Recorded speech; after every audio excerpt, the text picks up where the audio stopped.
अस्सलाम वालेकुम स्टूडेंट्स, कैसे हैं जी आप सब? खैरियत से हैं। आज हम एक बहुत ही इंटरेस्टिंग एंड पावरफुल टॉपिक को स्टार्ट करने जा रहे हैं और वो है कि relation of biology with other science. यानी कि अब आपसे ये सोच रहे होंगे कि ये टॉपिक हमें क्यों पढ़ाया जा रहा है, यानी कि what is the benefit of this topic. तो इसका बेनिफिट ये है कि बायोलॉजी सिर्फ एक सब्जेक्ट नहीं है, बल्कि ये एक लाइफ साइंस है और ये दूसरी हर साइंस के साथ डीपली कनेक्टेड है। यानी कि अगर हम बायोलॉजी को सिर्फ केमिस्ट्री से रिलेट करें तो हमें पता चलता है कि हमारे बॉडी के अंदर कितने रिएक्शंस हो रहे हैं। If we connect with biology and other sciences, for example physics, तो हमें मसल्स, जॉइंट्स और बोन्स की वर्किंग समझ में आती है। और जब हम अर्थ साइंस के साथ इसको रिलेट करते हैं तो हम देखते हैं कि हमें पता चलता है कि ज़मीन पर लाइफ किस तरह एग्जिस्ट करती है और इन्वायरमेंट के साथ किस तरह इंटरेक्ट करती है। सो बेसिकली ये टॉपिक हमें ये सिखाता है कि life can not be studied in isolation, यानी कि ज़िंदगी को साइंस यानी कि ज़िंदगी को समझने के लिए हमें हर दूसरी साइंस के साथ रिलेशन जानना ज़रूरी है। यही वजह है कि इस चैप्टर को पढ़ने के बाद हमें पता चलेगा कि बायोलॉजी सिर्फ एक सब्जेक्ट नहीं है, बल्कि ये एक कंप्लीट सिस्टम ऑफ नॉलेज है जो हमारे फ्यूचर को डिज़ाइन करता है। तो आइए फुल एनर्जी के साथ इस अमेजिंग जर्नी को स्टार्ट करते हैं और देखते हैं कि बायोलॉजी किस तरह डिफरेंट साइंसेस के साथ लिंक करती है। Relation of biology with other science, यानी कि biology is closely linked with other natural sciences such as chemistry, physics and other sciences. यानी कि बायोलॉजी का जो लिंक्ड है, क्लोजली लिंक्ड है विद अदर नेचुरल साइंसेज, दूसरी नेचुरल साइंसेज जैसे कि केमिस्ट्री हो गया, फिजिक्स हो गया, अर्थ साइंस के साथ हो गया। इसका मतलब कि ज़िंदगी को सिर्फ बायोलॉजी से सीखा नहीं जाता, बल्कि हमें दूसरी साइंसेज की भी हेल्प लेनी पड़ती है। बायोलॉजी को इनके साथ मिलकर ही मुकम्मल समझ में आती है ये चीज़। अगर हम फॉर एग्ज़ाम्पल अगर हम देखते हैं डाइजेशन सिस्टम को अगर हम समझना चाहते हैं तो केमिस्ट्री की तब भी हमें ज़रूरत पड़ती है। अगर हम मोशन को देखना चाहते हैं, फोर्स को देखना चाहते हैं, तो हमें फिज़िक्स की महारत होनी चाहिए, उसकी ज़रूरत पड़ती है। और अगर हम ज़मीन पर जानदारों का रहना सहना समझते हैं तो अर्थ साइंस की हमें ज़रूरत पड़ती है। सो नेक्स्ट देखते हैं, these connection help us understand life progressive, यानी कि ये ताल्लुकात जो हैं वो हमें मदद देते हैं किस चीज़ में, लाइफ प्रोसेसेस, माहौल के साथ ताल्लुकात को, environmental interaction and the complexities of living organism, यानी कि जानदारों के पेचीदा निज़ाम को समझने में मदद देते हैं। यानी जब हम बायोलॉजी को दूसरी साइंसेज के साथ मिलाकर पढ़ते हैं तो हमें ये समझ आता है कि जानदार कैसे ज़िंदा रहते हैं, माहौल से कैसे जुड़े रहते हैं और इनके जो सिस्टम्स हैं वो कैसे काम करते हैं। इंसान के सांस लेने का अमल सिर्फ बायोलॉजी नहीं है, बल्कि इसके अंदर इसकी केमिस्ट्री और फिज़िक्स का भी हिस्सा है। क्योंकि आप देखते हैं कि इसमें ऑक्सीजन के मॉलिक्यूल्स होते हैं, प्रेशर का रोल होता है। तो ऑक्सीजन के मॉलिक्यूल्स की स्टडी जो हम इसमें जाकर देखते हैं तो वो केमिस्ट्री में हम देखते हैं। प्रेशर का क्या रोल है वो हम फिज़िक्स में अगर हम महारत होगी तो हम तब समझ पाएंगे। सो नेक्स्ट देखते हैं, the following are few examples of how biology is connected with other science, यानी कि चंद मिसालें देख रहे हैं कि बायोलॉजी का ताल्लुक दूसरी साइंसेस के साथ कैसे है। आगे हम मुख्तलिफ ब्रांचेस देखेंगे जैसे बायोकेमिस्ट्री होगी, बायोफिज़िक्स होगी, ताकि हमें पता चल सके कि ये आपस में कैसे लिंक हैं। फॉर एग्ज़ाम्पल अब हम एक एक करके पढ़ेंगे। जैसे केमिस्ट्री से ताल्लुक बायोकेमिस्ट्री कहलाता है, फ़िज़िक्स से ताल्लुक जो होगा इसका बायो का तो वो बायोफिज़िक्स कहलाएगी। तो इस तरह हम चलते हैं। तो फर्स्ट वन इज़ दैट के बायोकेमिस्ट्री, यानी कि biochemistry is the study of structure, यानी कि बायोकेमिस्ट्री वो साइंस है, वो स्टडी है जो जानदारों में structure and reaction of different chemical substances present in living organism, यानी कि जानदारों में मौजूद chemicals, reactions of different chemicals, यानी कि मौजूद केमिकल्स की रिएक्शन एंड स्ट्रक्चर और साख्त, इसको पढ़ते हैं। यानी कि हर जिंदा जिस्म में हज़ारों केमिकल रिएक्शन हो रहे होते हैं, जैसे प्रोटीन्स हैं, कार्बोहाइड्रेट्स के रिएक्शन हो रहे होते हैं, फैट्स वगैरह कैसे। बायोकेमिस्ट्री हमें ये बताती है कि ये किस तरह बने हैं और किस तरह एक दूसरे से ये रिएक्ट करते हैं। फॉर एग्ज़ाम्पल जब हम खाना खाते हैं तो वो छोटे छोटे मालिक्यूल्स, जो बड़े बड़े मालिक्यूल्स होते हैं वो छोटे छोटे केमिकल्स में टूटते हैं और फिर हम इनकी जब स्टडी करते हैं तो हमें बायो के साथ केमिस्ट्री का भी इल्म होगा, तब हम इसको अच्छे से समझ पाएंगे। तो ये अमल बायोकेमिस्ट्री का हिस्सा कहलाता है। The study of chemical reaction, यानी कि ये केमिकल रिएक्शन की स्टडी करना, फोटोसिंथेसिस एंड रेस्पिरेशन, यानी कि रेस्पिरेशन और फोटोसिंथेसिस के जो केमिकल रिएक्शन हैं एंड रेस्पिरेशन आर एग्जांपल, वो इसकी एग्जांपल हैं बायोकेमिस्ट्री की। यानी कि फोटोसिंथेसिस वो अमल है जिसमें पौधे सूरज की रोशनी को इस्तेमाल करते हैं, फिर इस्तेमाल करके उनको खाना बनाते हैं, अपना जो स्टार्च वगैरह जो भी। फिर वो रेस्पिरेशन वो अमल है जिसमें हमारा जिस्म ऑक्सीजन इस्तेमाल करता है, ऑक्सीजन इस्तेमाल करके फिर उससे तवानाई एनर्जी वगैरह गेन करता है। तो ये सारे के सारे केमिकल्स की रिएक्शन हो रहे हैं, तो इसलिए हमें बायो के साथ केमिस्ट्री का भी जानना ज़रूरी होगा। फॉर एग्ज़ाम्पल जब हम पौधा जो है वो सूरज की रोशनी को लेता है, फिर मिट्टी से पानी को लेता है, फिर वो खुराक में फूड में चेंज करता है उसको, तो ये सारा केमिस्ट्री का अमल है। लेकिन चूँकि ये जानदार के अंदर होता है इसलिए ये बायोकेमिस्ट्री कहलाएगा। रिएक्शन सारे चूँकि केमिस्ट्री का नॉलेज है, लेकिन चूँकि ये जानदार के अंदर सारा कुछ हो रहा है तो फिर इसलिए हमें बायोकेमिस्ट्री कहलाता है ये। आगे हम देखते हैं नेक्स्ट जो इसकी सेकंड वन देखते हैं कि it deal with the study of principles of physics, यानी कि बायो फिज़िक्स में जो है ना वो हम अप्लाई करते हैं किन को, फिज़िक्स के असूलों को, फिज़िक्स के प्रिंसिपल्स को, which apply of to biological process. यानी कि बायो फिज़िक्स में हम फिज़िक्स के असूलों को जानदारों के अमल पर, यानी कि अप्लाई करते हैं किस पर, टू बायोलॉजिकल प्रोसेस, यानी कि जानदारों के अमल पर अप्लाई करते हैं। यानी कि फ़िज़िक्स के जो असूल हैं, जैसे लीवर हो गया, जैसे हम देखते हैं कि प्रेशर किस तरह से हो रहा है या मोशन किस तरह से हो रही है, तो ये सारी फ़िज़िक्स के असूल हैं, फ़िज़िक्स के प्रिंसिपल्स हैं। तो सिर्फ मशीनों पर नहीं बल्कि हमारे जिस्म पर भी ये चीज़ें लागू होती हैं। बायोफ़िज़िक्स हमें ये सारा कुछ समझने में मदद देती है। तो फॉर एग्ज़ाम्पल जब आपने देखा होगा कोई चीज़ या कोई वज़न उठाते हैं तो हमारा जो हमारा आप कह लें कि जो बाजू का सिस्टम है, जो हमारे मसल्स हैं, तो वो भी तो एक लीवर की तरह ही काम कर रहे हैं ना।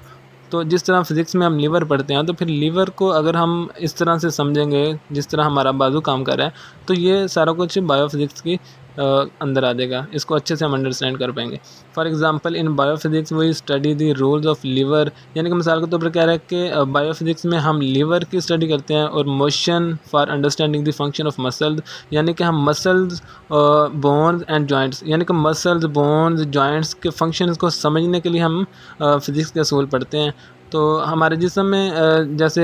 हड्डियाँ हैं, जैसे बोन्स हैं, जैसे मतलब ऐसे काम करते हैं जैसे वो आप समझ लें कि मशीन के पुर्ज़े नहीं काम कर रहे। तो जैसे मशीन के पुर्ज़ों को समझने के लिए हमें फ़िज़िक्स की ज़रूरत है, तो ऐसे ही सेम एज़ इट इज़ हमारी बॉडी के अंदर भी इस तरह के वो काम हो रहे हैं सारे, तो कैसे हरकत होती है, तो ये सारे इसको समझने के लिए बेसिकली फ़िज़िक्स के जो कवानीन है वो यूज़ होते हैं। फॉर एग्ज़ाम्पल जब हम कोहनी के साथ या एल्बो के साथ कोई चीज़ उठाते हैं, तो हड्डी और बोन जो हैं वो बिल्कुल सेम एज़ इट इज़, जैसे लीवर काम कर रहा होता है और वो मशीनें काम कर रही होती हैं, वो जिस तरह मोशन पैदा कर रहे होते हैं, तो ये भी सेम एज़ इट इज़ वही काम करते हैं। तो ये लीवर का ही असूल बेसिकली इसमें अप्लाई हो रहा होता है। तो अब हम अगर इन दोनों को समराइज़ करते हैं तो बायोकेमिस्ट्री का क्या मतलब हुआ कि इसके अंदर जानदारों में होने वाले जो केमिकल रिएक्शंस हैं, जैसे फोटोसिंथेसिस हो गया, रेस्पिरेशन हो गया, तो इसके अंदर हम वो समझते हैं। बायोफिज़िक्स के अंदर जो है वो हम समझते हैं कि हरकत किस तरह होती है, यानी कि फ़िज़िक्स का साथ बायो के साथ लिंक करके, तो जो फ़िज़िक्स के असूलों के साथ समझे जा सकते हैं। तो इन सब के जो लिंक करने से हमें ज़िंदगी के प्रोसेसेस किस तरह से हो रहे हैं, एनवायरनमेंट के साथ किस तरह का लिंक है, जानदारों के साथ जो कम्प्लेक्स चीज़ें हैं वो समझ में आती हैं। अब हम देखते हैं जी नेक्स्ट बायोलॉजी का किसके साथ लिंक है, कंप्यूटेशनल बायोलॉजी। यानी कि इन कंप्यूटेशनल बायोलॉजी जो है वो उसमें हम scientist use mathematical models, algorithms and science simulations to understand biological system and relationship. यानी कि जो कंप्यूटेशनल बायोलॉजी है उसमें हम साइंटिस्ट जो है वो मैथमेटिक्स, मॉडल्स, एल्गोरिदम्स और जो कंप्यूटर सिमुलेशन हैं इस्तेमाल करते हैं टू अंडरस्टैंड, किसको समझने के लिए, ताकि वो समझ पाएँ बायोलॉजिकल सिस्टम्स एंड रिलेशनशिप, ताकि वो बायोलॉजिकल जो सिस्टम्स हैं और इनके रिलेशनशिप को अच्छे से समझ पाएँ। यानी कि इसका मतलब ये है कि बाज़ औक़ात बायोलॉजी इतनी पेचीदा होती है कि सिर्फ लैब में देखना काफ़ी नहीं होता, इसलिए साइंसदान कंप्यूटर को इस्तेमाल करते हैं, मैथ्स के ज़रिए मॉडल्स बनाते हैं। वो जो जितने भी सॉफ्टवेयर बन रहे होते हैं एक हॉस्पिटल के अंदर, आप समझ लें कि वो अगर वो कोई लैब के अंदर कोई साइंटिस्ट बैठा हुआ है तो वो सारा कुछ अगर वर्किंग कर रहा है तो उसको सिर्फ उसको बायो की ज़रूरत नहीं पड़ेगी, उसको कंप्यूटर की ज़रूरत पड़ेगी। कंप्यूटर के अंदर जितने भी सॉफ्टवेयर हैं उनके अंदर एल्गोरिदम्स यूज़ हो रहे हैं, तो वो सारे फार्मूले बने हुए हैं, तो वो सारा कुछ यूज़ करेगा। तो इसका मतलब है कि बायो के साथ लिंक लाजमी करना पड़ता है फील्ड को। तो फार्मूले एल्गोरिदम्स हम इस्तेमाल करते हैं ताकि ये समझ सकें कि जानदारों के सिस्टम्स किस तरह से काम करते हैं अपनी वर्किंग को ईजी बनाने के लिए। फॉर एग्ज़ाम्पल जो डीएनए है या प्रोटीन की साख्त को या उसके स्ट्रक्चर को समझने के लिए कंप्यूटर एल्गोरिदम या कंप्यूटर प्रोग्राम्स इस्तेमाल किए जाते हैं। तो एल्गोरिदम कहते हैं कि स्टेप बाय स्टेप जो तरीका या कोई रूल्स का मजमूआ जो कंप्यूटर को जो है ना वो सॉल्व करने के लिए दिया जाता है, कंप्यूटर को बताया जाता है, यानी कि कंप्यूटर को गाइड किया जाता है कि इस तरह करके स्टेप बाय स्टेप इस तरह वर्किंग करें। सिमुलेशन कहते हैं कि किसी प्रोसेस या सिस्टम की कंप्यूटर पर कॉपी बना करना उसको स्टडी किया जाता है सिमुलेशन के अंदर। तो आगे हम चलते हैं। It involves analysing biological data, यानी कि इसमें बायोलॉजिकल डाटा को एनालाइज किया जाता है, such as sequence of amino acids in protein, यानी कि जैसे किसी प्रोटीन में अमाइनो एसिड का सीक्वेंस, यानी कि हमारे जिस्म में प्रोटीन्स जो हैं वो आप समझ लें कि छोटे छोटे जो हैं वो किसके मिलकर बने होते हैं, अमाइनो एसिड से मिलकर बनी होती है सारी प्रोटीन। तो ये मतलब हुआ कि अमाइनो एसिड जो है वो बिल्डिंग ब्लॉक्स है, यानी कि जैसे कोई बिल्डिंग नहीं बनती छोटे छोटे ब्लॉक मिलके, छोटी छोटी ईंटें मिलके, तो प्रोटीन्स भी अमाइनो एसिड्स की बिल्डिंग ब्लॉक्स हैं, यानी कि प्रोटीन अमाइनो एसिड मिलके आहिस्ता आहिस्ता तो वो प्रोटीन्स बनते हैं। तो इनकी तरतीब किस तरह से मिलना अमाइनो एसिड में बहुत इंपॉर्टेंट है। कंप्यूटर ये डाटा एनालाइज करता है ताकि प्रोटीन एक सीक्वेंस के साथ समझा जा सके प्रोटीन को कि इसके अंदर कोई इशू तो नहीं आ गया या कोई सारा कुछ, वो कंप्यूटर प्रोटीन को एक सीक्वेंस के साथ समझने के लिए हमें ये डाटा एनालाइज की ज़रूरत पड़ती है। तो अगर किसी प्रोटीन में सिर्फ एक अमाइनो एसिड को भी तरतीब कर दिया, यानी कि तरतीब बदल दी जाए, तो बीमारी पैदा हो सकती है, जिसकी वजह से कंप्यूटर की मदद से फिर हम ये देखते हैं कि डिज़ीज़ कहाँ पर है, यानी कि फिर हम पूरा सीक्वेंस देखते हैं प्रोटीन का कि कौन से अमाइनो एसिड का लिंक या कौन सा अमाइनो एसिड्स के अंदर कोई डिज़ीज़ पैदा हुई है या कौन सा अमाइनो एसिड्स की तरतीब बदली गई है। अब हम इसका अगली साइंस के साथ हम इसका लिंक देखते हैं जी, बायोजियोग्राफी, यानी कि it deal with the study of the distribution of living organism, यानी कि बायोजियोग्राफी जो है ना वो आप कह लें कि in different geographical regions of the world, यानी कि दुनिया के जो मुख्तलिफ डिफरेंट जियोग्राफिकल रीजन है ना, जो इलाके हैं डिफरेंट दुनिया के अंदर, तो जानदारों की तकसीम यानी कि डिस्ट्रीब्यूशन ऑफ लिविंग ऑर्गेनिजम्स का मुताला किया जाता है, यानी कि ये देखना कि कौन सा पौधा या कौन सा जानवर कहाँ रहते हैं और क्यों रहते हैं या बायोजियोग्राफी का हिस्सा हैं। तो ये स्टडी हमें बताती है कि माहौल या जगह के मुताबिक जानवर कहाँ सर्वाइव करते हैं और उनके अंदर जो जितने भी आप समझ लें कि इन्वायरमेंटल फैक्टर्स हैं वो कैसे इफ़ेक्ट करते हैं, तो वो सारा कुछ हम देखते हैं। तो आगे कह रहा है the influence of climate change on the distribution of organism, यानी कि क्लाइमेट चेंज का असर जानदारों की तकसीम पर कैसे पड़ता है। It is also studies in biogeography, ये भी बायोजियोग्राफी में पढ़ाया जाता है, यानी कि जब आप समझ सकते हैं कि जैसे दुनिया का वो क्लाइमेट चेंज हो रहा होता है तो जानवर और पौधे अपनी जगह बदलते हैं, वो हिजरत करते हैं। आपने देखा होगा कि सर्दियों में परिंदे जो हैं वो एक साइड पर उड़ते जा रहे होते हैं, गर्मियों में किसी तरफ से हिजरत कर जाते हैं। तो इस तब्दीली को समझना जो है वो बायोजियोग्राफी का हिस्सा है कि वो क्यों जगह चेंज करते हैं, वो क्यों हिजरत करते हैं। उनको पता है कि मौसम चेंज होना है, तो अब हमने अपने आप को कैसे जो है वो प्रोटेक्शन अपने आप की कैसे करनी है। जैसे ग्लोबल वार्मिंग की वजह से जो पोलर बियर की तादाद कम हो रही होती है, तो मतलब इस तरह करके वो सारा कुछ हो रहा होता है। तो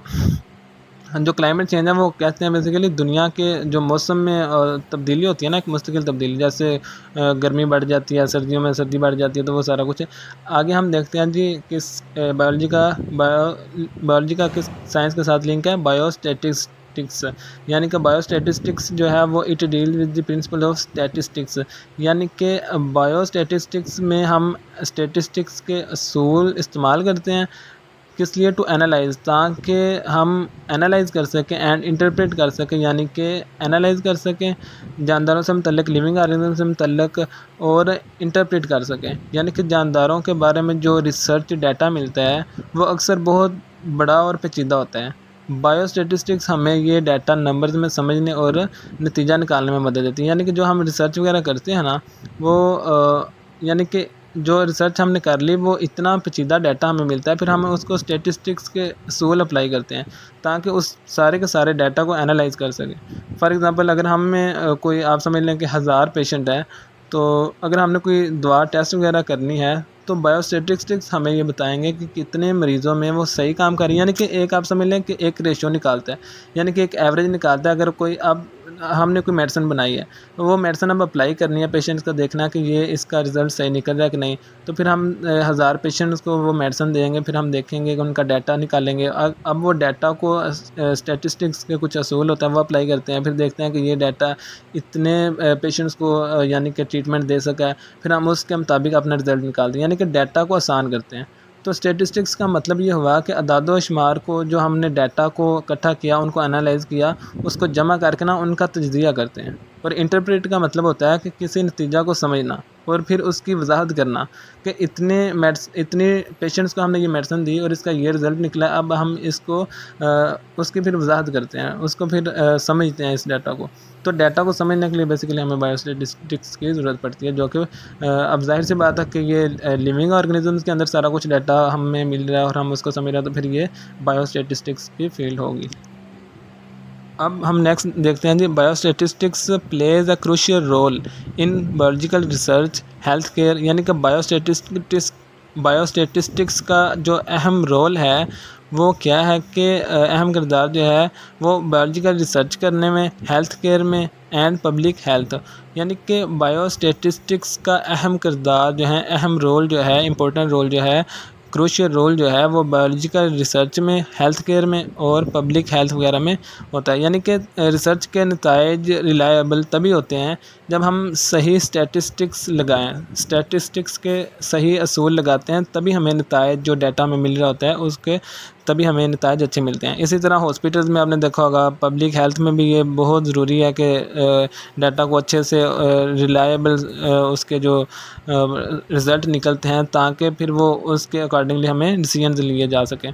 तो जैसे आपने देखा होगा कोविड-19 के दौरान रोज़ाना केसेस बताते थे, रिकवरियाँ होती थी, तो ये पीछे उसके सारे स्टैटिस्टिक्स के असूल लग रहे होते थे कि कितनी डेथ रेशियो आज हो गई है, इसके अब हमें ये सारा डाटा कंबाइन करके फिर उसके बाद हम देखते थे कि अब इस डाटा को अप्लाई करके अब हम इसमें क्या-क्या चीज़ें अप्लाई करें ताकि आप सैनिटाइज़र का इस्तेमाल करें, घरों से बाहर नहीं निकलें, ये चीज़ें। तो ये हम डाटा को सारा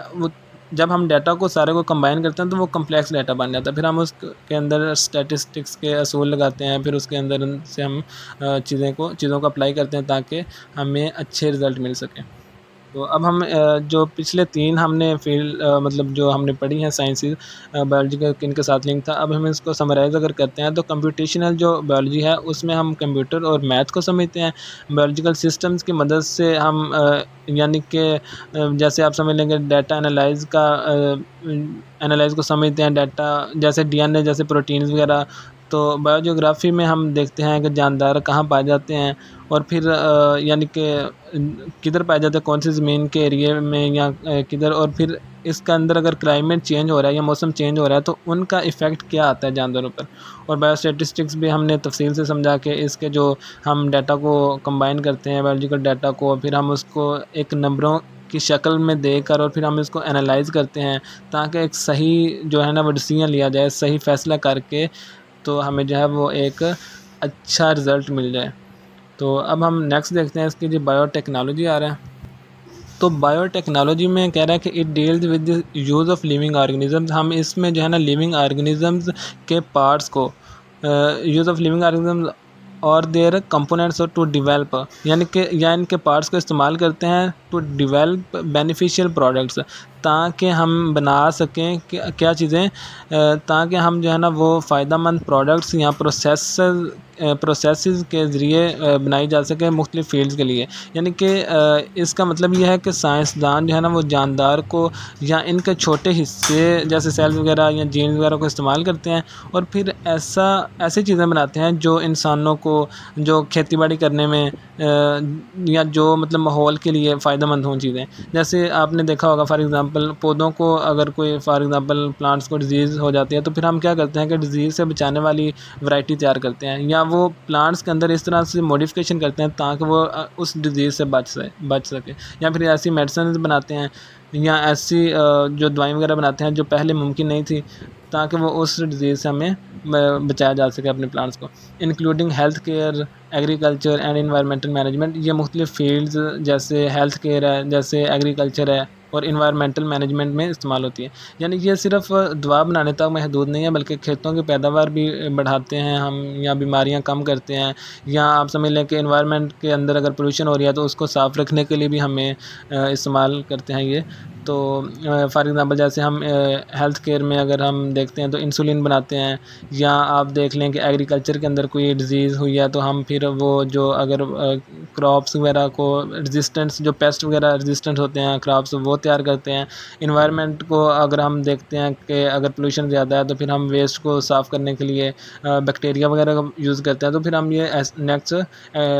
अपना इसको तफसील के साथ पढ़ेंगे। फॉर एग्ज़ाम्पल आगे कह रहा है कि मिसाल के तौर पर जो बायोटेक्नोलॉजिस्ट जो हैं वो यूज़ करते हैं bacteria for the production of insulin, यानी कि बैक्टीरिया को इस्तेमाल किया जा रहा है इंसुलिन बनाने के लिए टू ट्रीट डायबिटीज़ पेशेंट। अब देखें जो बायोटेक्नोलॉजिस्ट हैं ना वो बैक्टीरिया का इस्तेमाल करते हैं और बैक्टीरिया के ज़रिए से इंसुलिन तैयार करते हैं, और जो इस्तेमाल होती है किन के इलाज में, डायबिटिक पेशेंट्स में। यानी कि इंसुलिन एक बेसिकली हार्मोन है जो खून में जो है ना, जो आपके ब्लड में शुगर लेवल को कंट्रोल करता है। जो डायबिटिक पेशेंट्स के जिस्म में जो इंसुलिन होती है वो कम हो जाती है, तो चूँकि ये इंसुलिन कम हो जाती है तो जो शुगर होती है ना वो हमारी बॉडी में वो ज़्यादा हो जाती है। तो साइंसदान क्या करते हैं, बैक्टीरिया को इस तरह से मॉडिफ़ाई करते हैं, बैक्टीरिया को लेते हैं, उनको मॉडिफ़ाई करते हैं कि वो जो है वो इंसुलिन बना सकें, और फिर वो इंसुलिन जो है ना वो डायबिटिक पेशेंट्स को दी जाती है। और अगर बायोटेक्नोलॉजी ना होती तो आप सोचेंगे डायबिटिक पेशेंट्स का इलाज बहुत मुश्किल हो रहा होता। तो आज आप समझ लेंगे बहुत बड़ी फ़िगर, मतलब आप कह सकते हैं कि करोड़ों के अंदर लोग जो है ना इस टेक्निक से फ़ायदा उठा रहे हैं। तो इंसुलिन आप कह लें कि वो सब्सटेंस है, वो चीज़ है जो ब्लड के अंदर शुगर को कंट्रोल करता है। और डायबिटीज़ आप कह लें कि जिसमें जो है ना वो बॉडी के अंदर जो शुगर होती है ना वो बढ़ जाती है डायबिटिक पेशेंट्स के अंदर, तो ये इंसुलिन उसको कम करता है, जो कि पेशेंट्स के अंदर इंसुलिन की कमी हो जाती है। फिर हम उसको डिफरेंट जो है ना वो वैक्सीन वगैरह बना कर दे रहे होते हैं, इंसुलिन सॉरी। तो अब हम नेक्स्ट देखते हैं बायो इकोनॉमिक्स, यानी कि इकोनॉमिक्स के साथ बायो का क्या लिंक है। It deals with the study of organisms, यानी कि ये बायो इकोनॉमिक्स में हम जानवरों का मुताला करते हैं from economical point of view, यानी कि इकोनॉमिकल पॉइंट ऑफ व्यू से, यानी कि ये हम सिर्फ ये नहीं देखते कि कोई जानदार किस तरह ज़िंदा रहता है, बल्कि ये भी देखते हैं कि वो इंसान के लिए प्रॉफिट में है या लॉस में है, किस तरह हो सकता है। यानी कि हम सिर्फ ये नहीं देखते कि ज़िंदा रह रहा है या इंसानों के लिए क्या है, हम ये भी देखते हैं कि वो इंसानों के लिए फ़ायदेमंद भी है, प्रॉफिटेबल भी है, और या लॉस करता जा रहा है। यानी कि किसान देखते हैं कि कौन सी जो फसल है वो ज़्यादा फ़ायदा देती है और कौन सी नुकसान देती है। तो इस तरह हम इसका इकोनॉमिक्स के साथ लिंक करते हैं, स्टडी करते हैं। इन बायो इकोनॉमिक्स, यानी कि बायो इकोनॉमिक्स के अंदर जो साइंटिस्ट हैं वो कैलकुलेट करते हैं किस चीज़ को, the cost and profit of a biological project, for example production of a new variety of crops. यानी कि बायो इकोनॉमिक्स में साइंसदान बायोलॉजिकल प्रोजेक्ट्स की कॉस्ट और प्रॉफिट कैलकुलेट करते हैं, जैसे कि नई फसल की वैरायटी तैयार करते हैं। मतलब ये है कि इसका अगर हम कोई बायोलॉजिकल प्रोजेक्ट करते हैं, जैसे नई किस्म की जो गंदम वगैरह उसमें मॉडिफिकेशन करके बनाते हैं, या हम ये कैलकुलेट करते हैं कि इस पर कितनी लागत आएगी, फिर हम ये देखते हैं कि इससे कितना फ़ायदा होगा, फिर हम ये देखते हैं कि फ़ायदा अगर इतना होगा तो इसके अंदर कितनी लॉस कितना होगा या कितना नुकसान होगा, तो वो सारा कुछ हम इसके अंदर देखते हैं। अगर एक नई फॉर एग्ज़ाम्पल फसल की वैरायटी ले लें, तो फसल की वैरायटी ज़्यादा पैदावार दे रही है और कम खर्च हो रहा है, तो वो इसका मतलब है कि वो प्रोजेक्ट जो है वो फ़ायदेमंद रहेगा। तो अब ये सारे कुछ स्टडी जो है ना वो हम बायो इकोनॉमिक्स के अंदर देखते हैं। तो अगर हम इनको समराइज़ करते हैं तो बायोटेक्नोलॉजी के अंदर जो है वो हम जानदारों के और इनके पार्ट्स को इस्तेमाल करके जो हम बेनिफिट्स या मतलब प्रोडक्ट्स या नई इंसुलिन तैयार करते हैं। तो अगर हम देखते हैं बायो इकोनॉमिक्स के अंदर, तो इसके अंदर बायोलॉजिकल जानदारों या प्रोजेक्ट्स को देखते हैं और फिर उसका प्रॉफिट का अंदाज़ा लगाते हैं, कॉस्ट कितनी आई, फिर लॉस तो नहीं हुआ, तो ये सारा कुछ हम इसके अंदर देखते हैं। तो यहाँ तक था आज का हमारा टॉपिक। तो अगर आपको ये वीडियो अच्छी लगी तो चैनल को सब्सक्राइब करें, ये बिल्कुल फ्री है और मेरा पर्पज़ सिर्फ अल्लाह की रज़ा के लिए इल्म फैलाना है। तो बराए करम इस वीडियो को अपने क्लास फेलोज़ तक लाजमी शेयर करिएगा ताकि इल्म का चिराग जो है वो सब तक पहुँच सके। तो आज की अच्छी बात आप कह लें कि कल हमने बात की थी वालिदैन के बारे में कि उनकी कैसे उनकी क्या फ़ज़ीलत है, या आज हम नमाज के बारे में थोड़ी सी बात कर लेते हैं कि नमाज सिर्फ़ इबादत नहीं है बल्कि ये दिल को बहुत सुकून देती है, स्ट्रेस कम करती है और दुनिया आखिरत में तो फ़ायदा है ही है इसके। तो जैसे हदीस में आता है कि नमाज जो है वो दीन का स्तून है, जिसने इसे कायम किया उसने गोया दीन को कायम किया, यानी कि जिसने इसको कायम किया उसने दीन को कायम किया, और जिसने इसको छोड़ दिया उसने दीन को गिरा दिया। तो अल्लाह ताला हमें नमाज़ पढ़ने की तौफ़ीक़ अता फ़रमाए।